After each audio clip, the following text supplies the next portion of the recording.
திருச்செந்தூர் அருகே குலசேகரப்பட்டினத்தில் குடும்ப தகராறில் மனைவியை கல்லால் தாக்கி கணவர் கொலை செய்திருக்கிறார். இது தொடர்பான கூடுதல் விவரங்களை செய்தியாளர் பவானி வழங்கிக்கலாம். பவானி வணக்கம். இந்த விவகாரம் தொடர்பான கூடுதல் விவரங்களை பதிவு பண்ணுங்க பவானி. நிச்சயமாக, அதாவது திருச்செந்தூர் அருகே இருக்கக்கூடிய குலசேகரப்பட்டினத்தில் குடும்ப தகராறில் கணவனை மனைவியை கல்லால் தாக்கி கொலை செய்த சம்பவம் இப்பகுதியில் பெரும் பரபரப்பை ஏற்படுத்தியிருக்கிறது. அதாவது ஆறுமுகநேரி அருகே இருக்கக்கூடிய செல்வராஜபுரம் பகுதியைச் சேர்ந்தவர் வெங்கடேசன், பூவதி என்கிற தம்பதியினர். வெங்கடேசன் கொத்தனார் வேலை செய்து வருகிறார். இவர் தினமும் மது அருந்திவிட்டு மனைவி பூவதியிடம் தகராறு செய்து வந்துள்ளதாக கூறப்படுகிறது.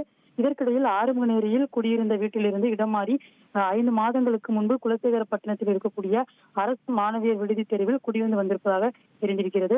இதனைத் தொடர்ந்து நேற்று இரவு சரியாக சுமார் 11 மணி அளவில் மீண்டும் இருவருக்கும் இடையே தகராறு ஏற்பட்டதாக கூறப்படுகிறது. அப்போது குடிபோதையில் இருந்த வெங்கடேசன் தனது மனைவி பூவதியை கீழே தள்ளி தலையில் பலமுறை கல்லை போட்டுவிட்டு அங்கிருந்து தப்பி. அது வைத்தி ஒரு பிளாட் வாங்கணுமா இல்ல ஒரு பிளாட் வாங்கணுமான்னு ஒரே கன்ஃபியூஷன். ஒரு ரியல் எஸ்டேட் எக்ஸ்பர்ட் கிட்ட பேசு. எப்படி? பாஸ் வாலா பி தி பாஸ் இருக்கிறார். உடனே அருகே இருந்தவர்கள் பூவதியை மீட்டு திருச்செந்தூர் அரசு மருத்துவமனைக்கு கொண்டு சென்றுள்ளனர். ஆனால் அவரை பரிசோதித்த மருத்துவர்கள் ஏற்கனவே பூவதி இறந்துவிட்டதாக தெரிவித்திருக்கின்றனர். இந்த சம்பவம் குறித்து குலசேகரப்பட்டினம் போலீசார் தற்பொழுது அவருடைய கணவர் வெங்கடேசனை கைது செய்து தற்பொழுது விசாரணை மேற்கொண்டு வருகின்றனர். விரிவான விவரங்களுக்கு நன்றி பவானி.